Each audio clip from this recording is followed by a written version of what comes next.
Hi, I'm Reid. I'm the creator of Reid's Ginger Brews. We use tons of fresh ginger roots, spices, fruit juices, and honey to make my ginger brews. Reid's Ginger Brews have been a top natural soda for years. People seem to love it. I'm a huge ginger ale fan, but that's better because it's real. It's got a kick. Just like a pop. The ginger is real. That's good stuff. Try Reid's Ginger Brews. You'll never drink another ginger ale again. Cheers. Hi, I'm Steve Wozniak, and welcome to Imagination TV, coming to you from Empire Media Center in Glendale, California.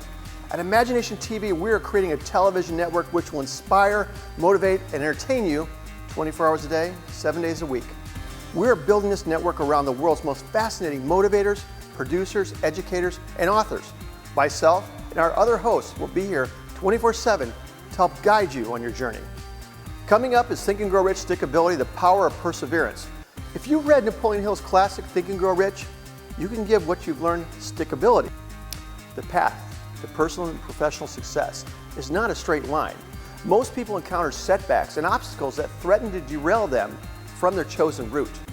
Most successful people, however, adhere to principles and goals, capitalizing on hidden opportunities, even in the face of what many would consider unbearable obstacles. To coin a word, these people have stickability. This movie will reveal the 3 causes of failure, from Napoleon Hill's hidden vault of wisdom, the importance of flexibility, the principle of relaxed intensity in action, how to define and conquer your cul-de-sac moments, how to overcome the ghost of fear, the importance of insight through necessity, and much more. The movie will remind you that if ever a discouraging moment arrives and the temptation to stop becomes greater than your dream, to keep one simple observation in mind. From Napoleon Hill, most people obtain greatest success just one step beyond their greatest setback and failure. Stickability will show you just how life-changing this simple principle can be.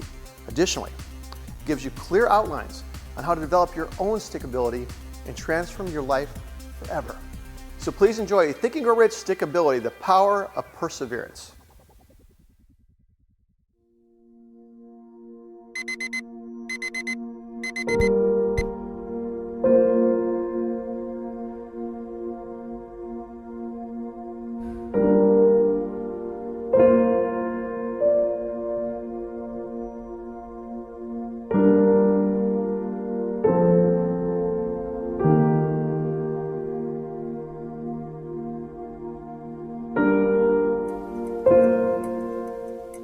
Yes. Did you get the figures from Parker? What was that? Does he have the completed report? That's not what he told me.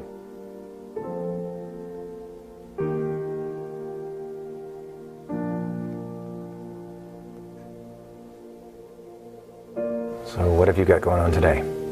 Oh, just covering a couple of events. A movie called The Ultimate Life and The Secret Knock. Boring stuff. What have you got there? Oh, it's the book I started writing a while back. I think you should start writing again. I'm a journalist. I do write. No, I don't mean that. I mean the stuff that makes you happy. Anyway, I gotta go.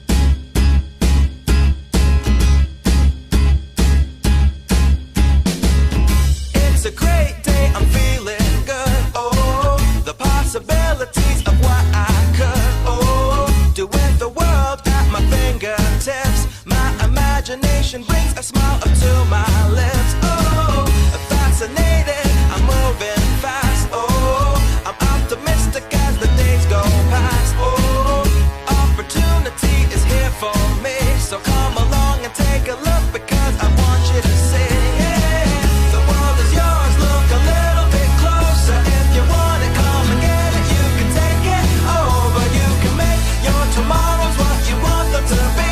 You got the power in your hands to shape your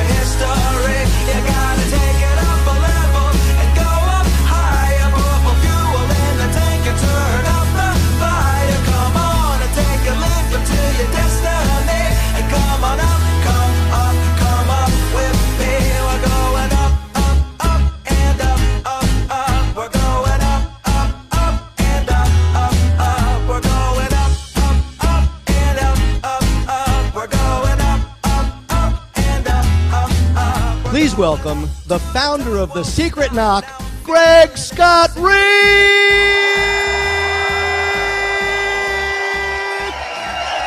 Thank you. Thank you. Have a seat. Have a seat. All right, I want to share with you guys a story today.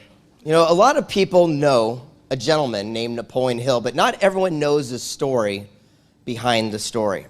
See, Napoleon Hill was an aspiring magazine reporter, and he gained access to the richest man of the world at the time, Andrew Carnegie. And at this meeting, Carnegie took a liking to him. He says, you know, I kind of like you, and here's a golden chance. One thing, will you accept it? He says, if you're willing to work for me for free, for 20 years, I'll send you on a mission to meet the most powerful and influential people of our time. Napoleon Hill thought to himself and said, work for free for what? He reached in his pocket and realized he's got nothing to lose, but he's got everything to gain. He turned to his guest and says, Mr. Carnegie, not only will I accept your mission, but rest assured, I promise you, I'm going to complete it.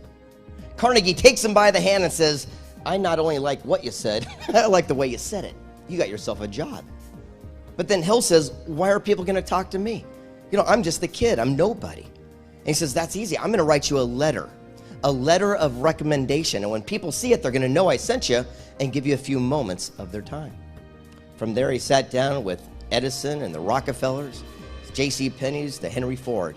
And he got to pick the brains of that world's top thought leaders to find out exactly what they did, their formula for success.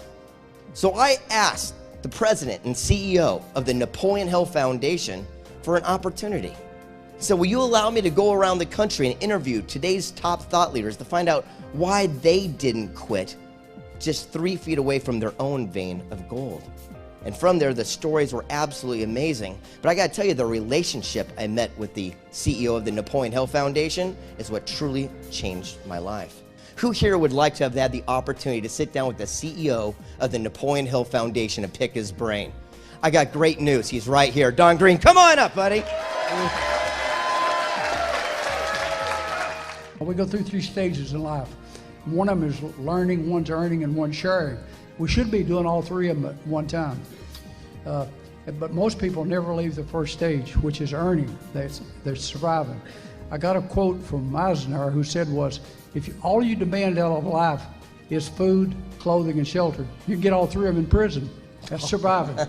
Most people, they only survive. You know, the other stages to go to is, the second one should be done at the same time you're doing the first one, and the third one should be done at the same time. We should be learning, earning, and sharing, because that's what's life all about.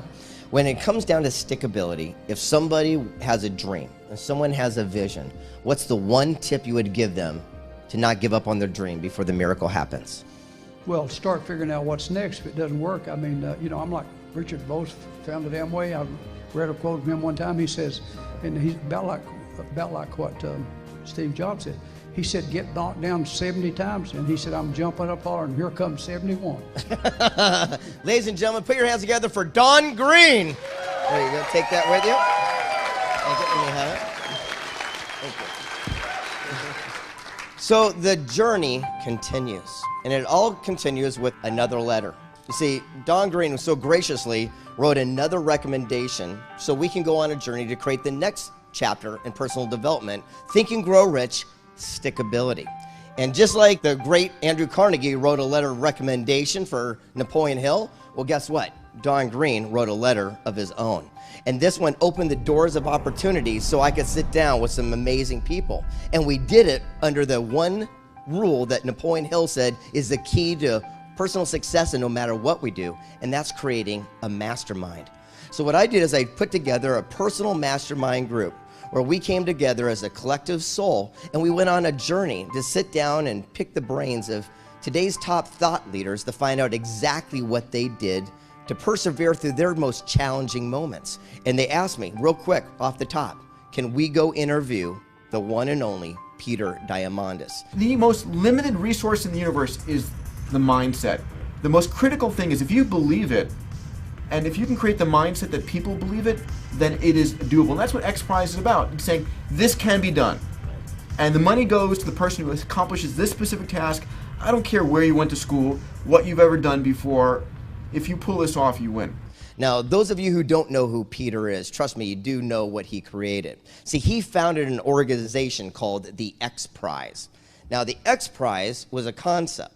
The whole idea was to see if someone could take a human being and civilian person and they could launch them to space 62 miles up and return them back to Earth. And I asked him one simple question. I go, Peter, you know, what's your mission? I mean, what's your goal? What's your thought process for your stickability? Why in the world would you not quit and throw in the towel through your biggest adversities?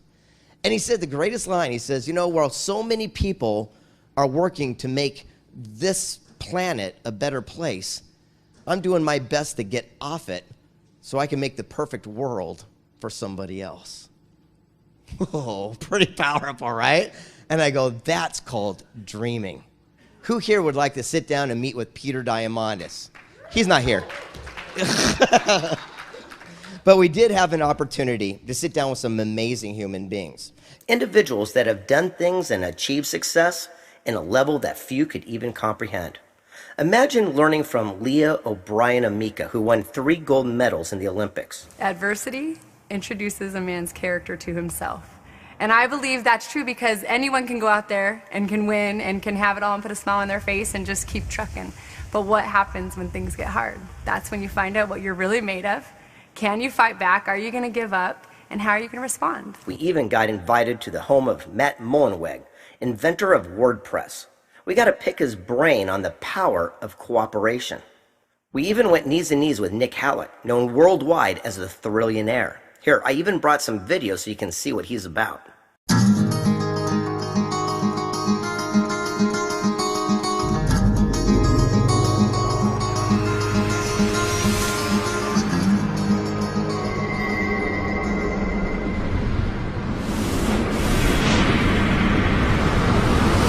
For the first decade of his life, Nick Halleck was medically confined to his bedroom. So, at age 8, he drafted the screenplay of his life, including his top 10 list of goals. At age 14, he opened up his very first business. At age 17, he relocated to Hollywood, California to perform live on stage. At age 19, he bought his very first investment property. 5 years later, he became a multimillionaire. Now he owns private homes in the most beautiful places on Earth. Nick traverses the planet and pursues exciting, high adrenaline and epic adventures. He has summited the highest mountains in the world and visited over 100 countries. He's dived down 5 miles and had lunch on the bow of the shipwreck Titanic. He empowers thousands of individuals, passionately sharing his life story and insights on how to live a true life. In 2009, he wrote an additional goal to create and inspire 1 million new thrillionaires across the globe and to self-fund the building of educational schools in poor remote villages across South America and Africa. Nick became a flight-qualified and certified civilian astronaut. Now, he's set to rocket to outer space, live on a space station, and with future plans to walk the lunar surface of the moon, completing the remainder of his original top 10 list of goals. Hi, I'm Cabby Borders. You are watching Imagination TV. If you like what you're watching and want more, check out myimaginationtv.com. The site is filled with my free-to-watch videos and articles. Also, you can purchase and download audios, videos, and ebooks by the authors and speakers you were just watching. Our website gives you the best on-demand access to the world's most fascinating motivators, producers, educators, and authors. So check it out. See you after the break. Hi, I'm Chris Reid. I'm the creator of Reid's Ginger Brews. We use tons of fresh ginger roots, spices, fruit juices, and honey to make my ginger brews. Reid's Ginger Brews have been a top natural soda for years. People seem to love it. I'm a huge ginger ale fan, but like, yeah, no, this is better because it's real. It's got a kick. Just like a pop. The ginger is real. That's good stuff. Try Reid's Ginger Brews. You'll never drink another ginger ale again. Cheers. Gene Landrum, famous for bringing a rat into the restaurant business. You probably know that best as Chuck E. Cheese. You got a big dilemma? Dr. Gene said, go to the beach. Go to the beach. Get out of your office, get out of there, and suddenly you're able to see stuff that you couldn't see sitting in the middle of the dilemma. Now, one of the next interviews I got to do is sit down with Marty Cooper. Now, Marty Cooper invented something that you guys use each and every day. And you might not know his name, but you do know what he created. Has anyone ever heard of something called a cell phone? Right? Where would our life be without this guy? But his story was absolutely amazing. So the other night, I'm watching 60 Minutes, and I see this guy pop on the screen, Marty Cooper. Now, you might not know his name, but trust me, you do know what he created. You ever seen one of these things? A cell phone. That's right, the guy who actually created it. Remember the big old bricks from back in the day? Well, we have a very unique opportunity to go right here in his office of Del Mar, California, and pick the brain of exactly how this came to be. Come along, won't you? So stickability, if someone's going to give up, someone's faced with a challenge, someone's going through something and they're ready to throw in the towel, do you have a little nugget of information or the wisdom that you'd pass on? Well, first of all, there's got to be a balance. You can carry the stickability too far. There has to be a practical element. Knowing that something is true when it really isn't, that's no big help either, is it? Right. The obstacles can do one of two things. They can make you quit, or they can reinforce your resolution. It's very easy to talk about the people who've been successful and who stick with it and make it happen. Examine the successes of all these people that you're talking about. I'll bet you they make course changes all along the way. They listen to the rest of the world, and they don't just bump their heads against walls. They adjust. Stickability, I think, has to be consistent with flexibility.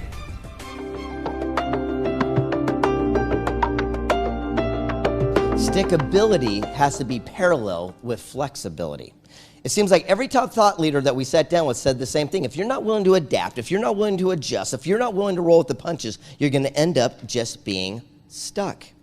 And no story illustrates that better than the spider monkey. Now, if those of you who don't know the spider monkey story, you see in the rainforest, the spider monkey is the most quick, fast, nimble creature in the world. You can't harpoon it, you can't spear it, you can't catch it. It's just too quick.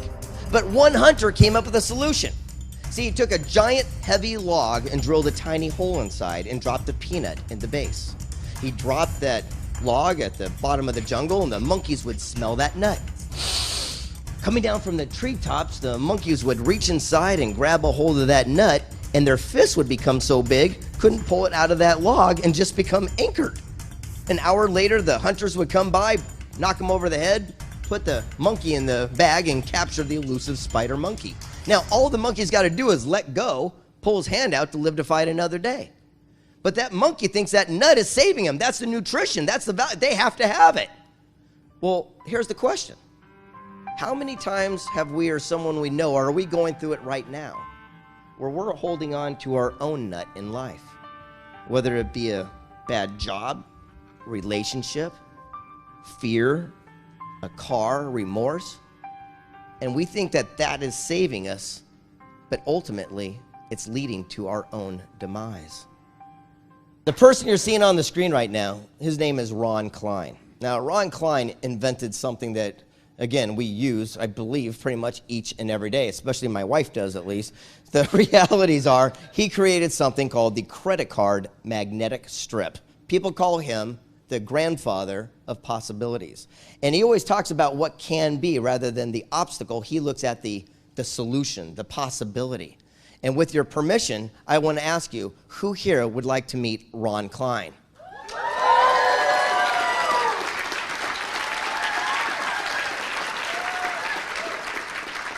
Unfortunately, Ron Klein couldn't make it. Just kidding. Here's Ron. Come on up, Ron.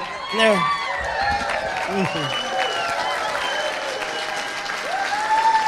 There you go, buddy. Thank you. Thank you. Have a seat, Ron. So, Ron, the question I have for you is pretty simple. When you have an idea, you say that you always look at the beginning and the end, and you don't get caught up in the minutia, the middle part. Could you explain what that means to you? Well, the first thing you have to have is a can-do attitude. There's not a thing you can't accomplish and thing you can't do. If somebody comes to me with a problem, or if I have a problem myself, you can't solve problems unless it's a challenge. Well, it seems like so many people quit because they have a great idea and they have a vision of how it's going to change the world, but as soon as they have a challenge, as soon as they have a struggle, they quit and they fold up the tent, right? Right. So what's your one tip of inspiration to help people keep going forward? Flexibility. Flexibility. You must be ready to make a move, and failure is only another way of learning.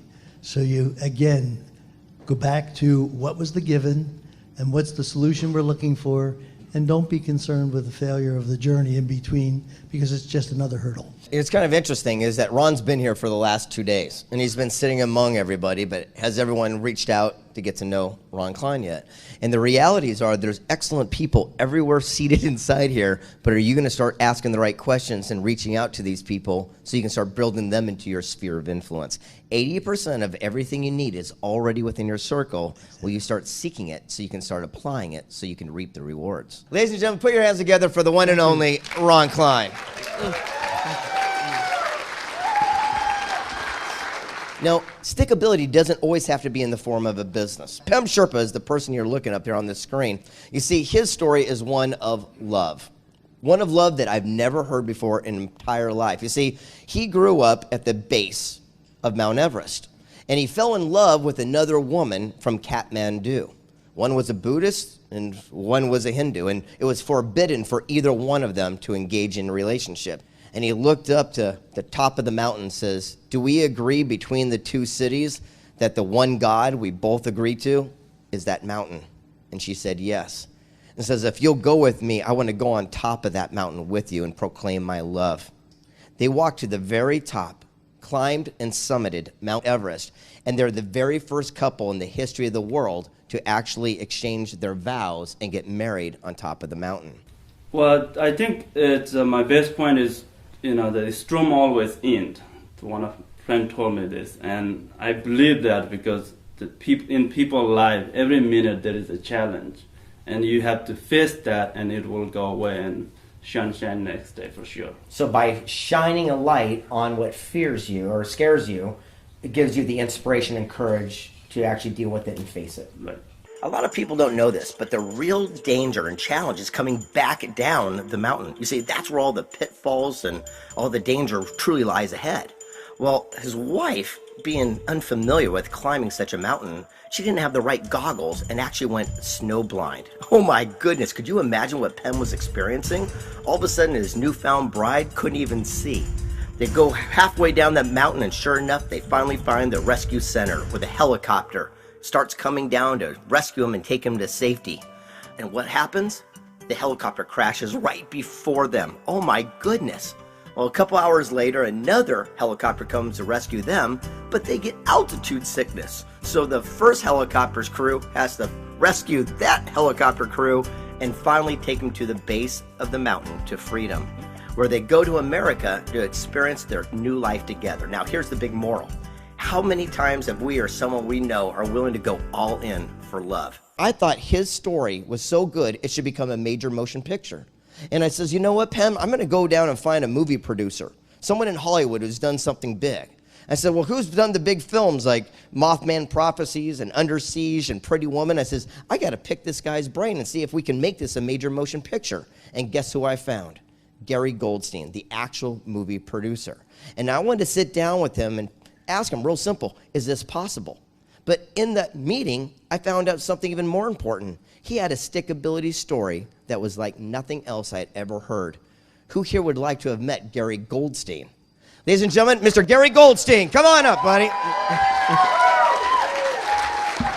But the one film that really, touched your heart was called The Mothman Prophecies. I mean, like we said, every film dies before it ever has a chance of being birthed into the world. So I sent it over to one of the agents at Lakeshore who read it. I got a call the following Monday from not one but three of the executives. She had shared it. They all got on the phone and regaled me with how wonderful the script was. It was brilliantly crafted. It was an absolutely fascinating, based on a true story, which it was. And they kept going on compliment after compliment with the final sentence, "Thank you so much for sending it over. It's going to be a pass." That's a cul-de-sac moment. That's like, oh, big silent pause, it's do or die. So after a long pause, I said to them, I respectfully pass on your pass. And they giggled. And I requested, out of a respectful relationship that we'd had over time, we'd never worked together, but we knew each other well, that we have a face-to-face meeting. And they said, absolutely, please come on in. And in that moment, in that room, they changed their minds. And that's not a casual change of heart. That taught me everything you'd ever want to learn in life, right? And it's literally, you just have to not hear the word no. No is a conversation starter. It means take a deeper cut, tell a better story, believe in yourself more, put your foot on the pedal harder, and keep going. One's climbing a mountain, one's going to Hollywood. Hi, I'm Cabby Borders. You are watching Imagination TV. If you like what you're watching and want more, check out myimaginationtv.com. The site is filled with my free-to-watch videos and articles. Also, you can purchase and download audios, videos, and ebooks by the authors and speakers you were just watching. Our website gives you the best on-demand access to the world's most fascinating motivators, producers, educators, and authors. So check it out. See you after the break. Hi, I'm Chris Reid. I'm the creator of Reid's Ginger Brews. We use tons of fresh ginger roots, spices, fruit juices, and honey to make my ginger brews. Reid's Ginger Brews have been a top natural soda for years. People seem to love it. I'm a huge ginger ale fan, but like, yeah, no, this is better because it's this real. Has got a kick. Just like a pop. The ginger is real. That's good stuff. Try Reid's Ginger Brews. You'll never drink another ginger ale again. One's Cheers. going to Hollywood. But the realities are we're all face challenges in our lives. But are we going to be flexible enough to adapt and adjust, or are we going to end up just being stuck and run away in fear? Ladies and gentlemen, put your hands together for the one and only Gary Goldstein. Let me have that microphone.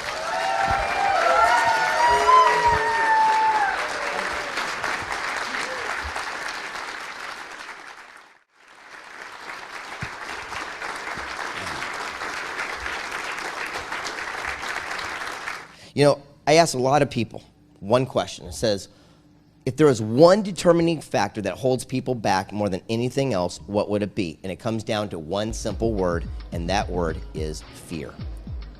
Fear of failure, fear of judgment, fear of the unknown, whatever it is, fear is what holds us back. Now, you know her from the Rich Dad, Poor Dad series, co-author with me for 3 Feet from Gold, but she also serves on the President's Board of Advisors for Financial Literacy. She owns corporations, and she's a philanthropist. And she's also a great mentor, a friend, and an ally. Would anyone like to meet Sharon? Ladies and gentlemen, Sharon Lecter. Come on up, Sharon.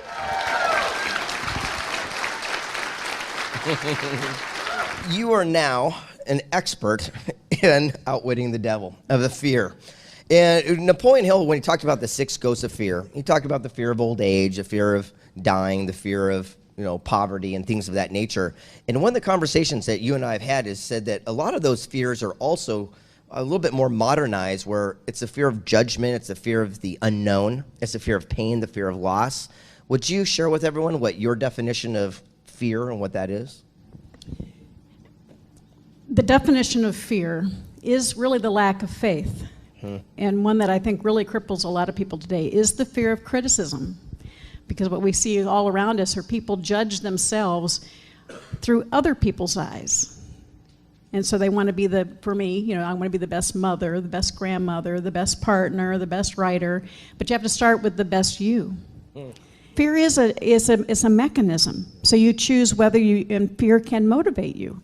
There's nothing wrong with fear. It's like courage. People say courage is the absence of fear. No. I think courage, is acting in spite of fear. Knowing that fear is part of life. We're humans. We have that thing called emotions. And so embrace them and say, what's the lesson? What's the lesson I'm supposed to learn? So I don't go back to that same spot, but keep going, because you can get through that fear and turn that into motivation to create the life you deserve. Ladies and gentlemen, put your hands together for Sharon Lecter. Very, very nice.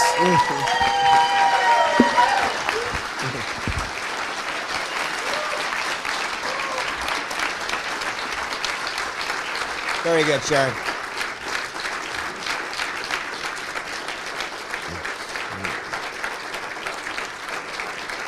You know, so many people look at limiting beliefs, they look at their limits, they look at their problems, they look at their challenges, but they don't look at the possibilities, the potential of literally what lies in their lap.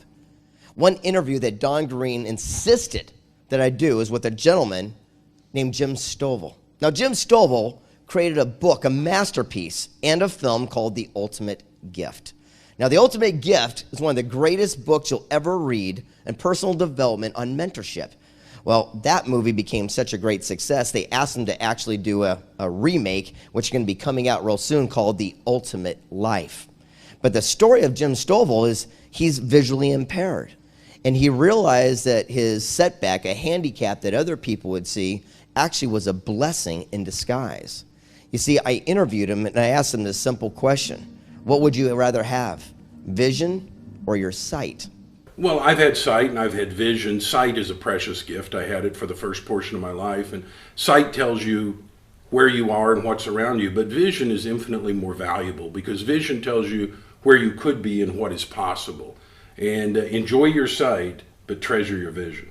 Absolutely amazing. And you also said that if you had a choice to choose between, which would you take? Absolutely. And it's interesting. That's a lesson I got from my late great friend Ray Charles. And I heard him say once that if he had the opportunity to have his sight back, but he had to lose his music, he would just stay the way he was. And at the time, I thought, what an amazing statement. Years later, I came to understand it. But hey, sight is good, vision is everything. And if I had to choose between the two, I'll take vision every time. Before he lost his eyesight, he had a pretty good life. I mean, he was a regular Joe. But as soon as he lost his sight and he gained his vision, he became an internationally renowned public speaker, author, filmmaker, and now they're releasing the Ultimate Life movie, which I'm going to tell you right now is going to become a Hollywood blockbuster. Now, moving forward, I had an opportunity to sit down with Mike Muni, The person who created ACT software, the first way to stay in touch for a CRM system for sales professionals and everyone alike. But as soon as he sold that business at an early age, he questioned himself, what would I do next? Then you started a new venture, and all of a sudden passion came back into your life. So I'm floundering again. I mean, what do you do with time when all your friends are working? And so I just had this spiral down of nothing to do that was meaningful to me. ACT was such a success, everything else was anticlimactic. Maybe that was a perspective I self-imposed, but nonetheless, it was my perspective, and so I didn't enjoy anything. Wow. Do you feel if you're not driving, if you're not working towards something, that kind of we don't have a sense of purpose? In my case, I would say, yeah. I don't, I have a rebellious chromosome. I have an anti-authoritarian chromosome. I want to be in charge. I want to make a difference, and I want to be what I'm supposed to be, and I'm not there yet, so I'm not willing to give up. It's a force of will in me, a yearning to still realize at the end of my life that I do everything I was capable of doing, and I'm not there yet, and ACT certainly wasn't it. Now, what gives Mike stickability is the feeling like he hasn't accomplished everything he's meant to. And the bottom line is that that feeling, that energy, is what thrives him and moves him forward. And the big question is, what unfinished business do you have right now? Do you have more to give? Do we have more of a legacy to leave on this big spinning rock we call Earth? I've always understood the power of modern technology, and you always want to be on the cutting edge of what's coming next. The next interview that I had an opportunity to do was to sit down with the co-creator of Apple. You know him as Steve Wozniak, the Woz. As a kid, Steve Wozniak, other kids were reading all those different magazines like comics or whatever. He sent away to Hewlett-Packard and all these computer companies, and he got the manuals because you could get them for free. So he'd stay at home as a kid and read computer manuals, the big giant ones for the reel-to-reel size of a room, and he wanted to know how they worked, and that's what inspired him. That's what got him fired up in the morning. And he says one day he's going to build his own computer. But there was a blessing. He said he had no money, and that was the greatest blessing he ever had. And this is what he said. We worked with what we had, and we had almost no money, Steve Jobs and myself, and so we had to figure out ways to build things that cost almost no money, and it forced us to think and come up with new approaches.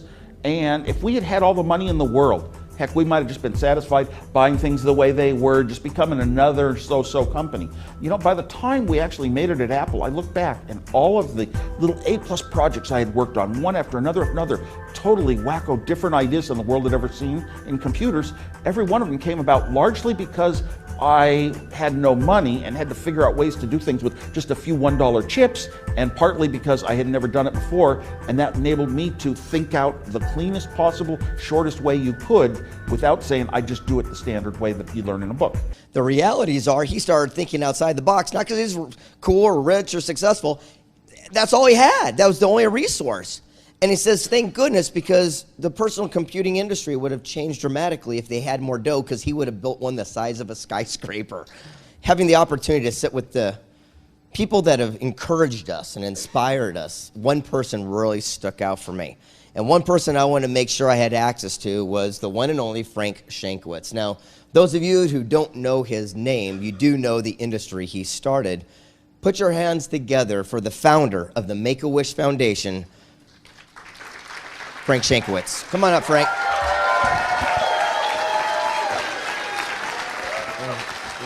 Thank you. Thank you. I tip my hat to you. Thank you. Thank you. You were a police officer for how many years? 40 years. 40 years. You just retired? Just retired. As a detective? Yes, homicide detective. But did you ever think that you would have started one of the largest nonprofits the world's ever seen? No. No. and tell us real quick the story of how it came to be. In 1980, I was a motorcycle officer, Arizona Highway Patrol. And at that time, the TV show Chips was very popular. We were told of a little 7-year-old boy named Chris. Chris had leukemia. Chris only had a couple weeks to live, and the only thing that got Chris through his days was watching Chips. They had arranged in his hospital room for a VCR so he could watch the programs over and over. He just loved Chips, and he told his mother, when I grow up, I'm going to be a Highway Patrol motorcycle officer. I was introduced to Chris, and he asked if we can do something special as doctors and his mom. Yes, we can. With the permission of our commanders, we set up a special day for Chris. He was picked up in our Highway Patrol helicopter at his hospital, flown to our headquarters building, and when they landed, I was standing by with my motorcycle. When they landed, I expect our paramedics to help this little boy out of the helicopter. Instead, here comes this 7-year-old bundle of energy just running over, high five, hi, I'm Chris. And he was so awed because our motorcycles, our uniforms outside of St. Arizona were exactly like Chips. As far as he was concerned, I was very red hair and very tan at the time, so I could have been Ponch and John, either one. But he was just fascinated by this. And this little wish of his was becoming true. And I'm watching him, and I knew he was very ill, but he's bouncing around like a typical 7-year-old. I'm looking at his mother, and she has just got tears in her eyes because she has her little boy back, her little 7-year-old boy having fun. Chris went on that day to become the first and only child to become an honorary highway patrolman to the day in the history of the Arizona Highway Patrol. We presented him with a badge, we presented him with a smoky hat, and he toured our armory. He just had a great day, and his doctor was with him. In fact, he was having so much fun, so pumped up, the doctor told his mother, take him home. He doesn't have to go back to the hospital. Let him go home. And Chris went home that night. But we realized that we have now a highway patrolman. He has a hat, he has a badge, but doesn't have a uniform. We went to uniform shop in those days that were custom made, and we asked the seamstress, can you maybe we have this boy 7 years old, this high, this wide, can you make a uniform? They spent all night making a little uniform for Chris. The next morning, again with permission of our commanders, I led a group out to his house, several motorcycles, squad cars, sirens going, you can imagine the neighbors, right? And Chris comes running out, and we hand him the uniform, and he is just ecstatic. He runs inside, gets it all dressed up, puts on a smoky hat, and he comes out, just look at me, I'm just proud as can be. But he came over to me, and he was fascinated by the wings that we wear, motorcycle officers, and he said, but how do I become a motorcycle officer like you and Ponch and John? And I was just saying, well, Chris, this is the testing we do. And we go, and if only you had a motorcycle, we could test you right here. Chris was a step ahead of me. He ran in the house and came riding out with a little battery-operated motorcycle that his mother had got for him in place of a wheelchair. We set up traffic cones in a driveway, and he had a helmet that he put on, and in fact, he had put on what we call mucking boots. They were rubber boots that looked like our motorcycle boots, and very seriously went through these cones with his little motorcycle. He came over there and he said, "Did I pass?" I said, "Yes, you did pass, Chris." "Am I going to be a motorcycle officer?" "Yes, you are, Chris." And the wings, again, were custom ordered. They just couldn't buy them off the shelf. And again, he got to stay home that night. I called the jeweler, and the same thing. We've got this little boy. We need some wings. He spent all night casting those wings. The next morning, I get a call. The wings are ready. I went to pick them up. I get another call. Chris is in a hospital in a coma. He's not going to survive the day. Went to the hospital. His uniform is hanging right by the bed. Just as I pinned on the wings, Chris came out of the coma. He looked at me. He said, "Am I a motorcycle officer now?" "Yes, you are, Chris." He just started smiling and laughing. He started talking to his mom. He had the greatest couple of hours, and then he passed away. I always think maybe those wings helped carry him to heaven. We learned Chris was going to be buried in Illinois. I was asked if I would go back with another officer and give Chris a police funeral. We had lost a fellow officer, which we did. And en route, we were met by Illinois State Police, we were met by the county police, we were met by city police. We had a full procession for Chris. Chris was buried in uniform. His grave marker reads, "Chris Gracious, Arizona Trooper." But coming back from Illinois, we had so much response, so much press coverage, and thinking about his mother, how happy she was. And I kept thinking, we let him make a wish, and we made it happen. Why can't we do that for other children? And right at that time, and this is 33 years ago, that's when the idea was born, the Make-A-Wish Foundation. Let's let them make a wish, and we're going to make it happen. Since that time, because of one little boy, it's now 300,000 children worldwide have received the wish. And when you get an average of 4 in a family, that's well over 1 million people who have been impacted just because of one little boy.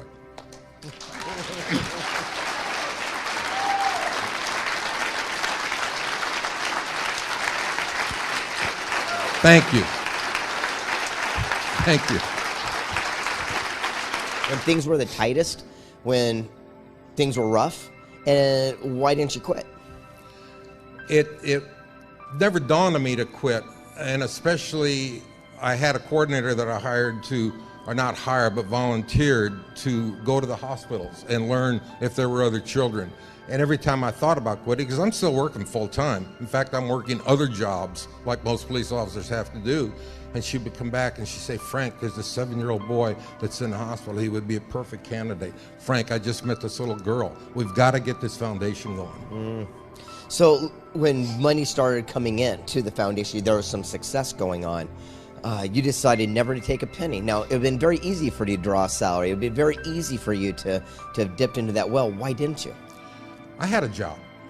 I was a police officer. I had a job. And the people that started, again, working for us, but volunteers, I told them and our board members, we are not going to take any money. 100% of donations are going to go to this charity. I wanted it built on integrity. I wanted it built on character. And that group that I finally found, and it took a while to find those 4 other people, it all worked together. Ladies and gentlemen, please put your hands together for Frank Shankwitz. Thank you. Thank you.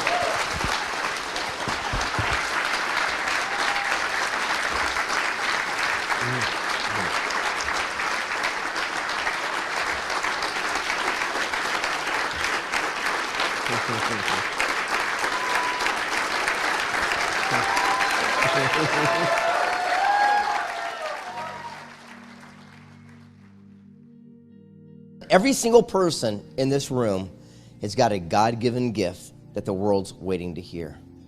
The challenge is so many times we let stinking thinking, we let all the negatives, we let all the obstacles derail us from our destiny. It's time to draw an imaginary line in the sand, literally step across and say, "You know what? It is my turn." Just like Les Brown says it's time to fill our own cup full and then feed the world with what flows over. Right now inside you, you got a story, you got a book, you got an invention, you got a dream, you got a nonprofit, you got a charity. You got something inside you so great that the entire world is waiting to hear from you. What you think is common sense is not common sense to others. You got something inside of you so great that you have no idea the impact that it's going to make on this generation and for future generations to come. You would not be in this room right now if you didn't have some burning desire inside of you to want more out of life, more time, more freedom, more opportunity. And guess what? You have just that. Will you take advantage of it? Will you accept it? Or will you let that opportunity just go by? It's time to draw a line in the sand and say, it's my turn. It's my turn to start taking care of people, because I don't know you, but I do know this about you. For the last few years, you've been taking care of your family, you've been taking care of your friends, you've been taking care of your loved ones, your boss. It's time to start taking care of you. You deserve it. You paid your dues. You've gone through these past few years of trials and tribulations. You've given everything you've got. You've left it out on the field. Now it's time for you to draw that line in the sand and say, it's my turn. I'm going to step up to the plate and I'm going to take my best swing. I might not only hit a home run, but I might hit a single. I might strike out, but at least I'm going to get up to the plate. It is your turn. You've got greatness inside of you. And when you have it, you grasp it, you hold on to it. You never let another person talk you out of your dream. All you need to keep doing is persevering at the face of adversity. Napoleon Hill said it best, our greatest success will always come just one step beyond our greatest setback and failure. So when you want to say die, when you want to say quit, when you want to throw in the towel, don't do it. All you need is one little word: stickability.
I am so sorry to interrupt. Hi, my name's Tori. Pleasure to meet you, Tori. Nice to meet you. Aren't you the agent for Deepak Chopra and Eckhart Tolle and the Dummy series? And for Greg Reid, I think you're here. And for Greg, yeah. yeah. At Greg's event here. Because I have this manuscript that I've been working on for a long time, and it would mean a lot to me if you could just take a look at it. Okay. This is a novel. Yes. Well, unfortunately, our agency only represents nonfiction. Oh. But I happen to be sitting here with Richard Cohen, the publisher of Beyond Words, and Richard does do novels. So give this to Richard, and I'm sure he'll look at it. That would be awesome. I'd be happy to do it. Thank you. Thank you so much. You're very welcome. Thank you so much. Very inspirational. Very welcome. Okay. Good luck. Thank you.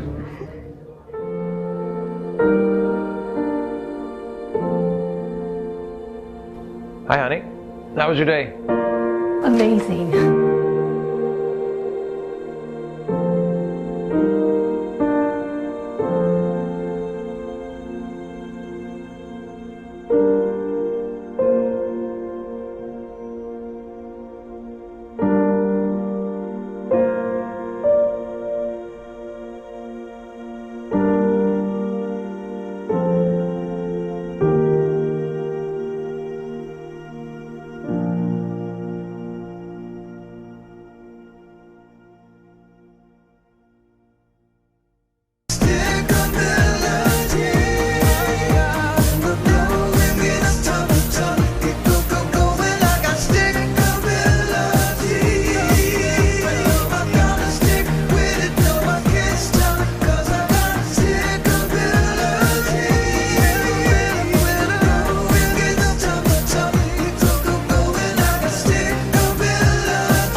It's a wrap. You kind of wave your hand in my face. Right.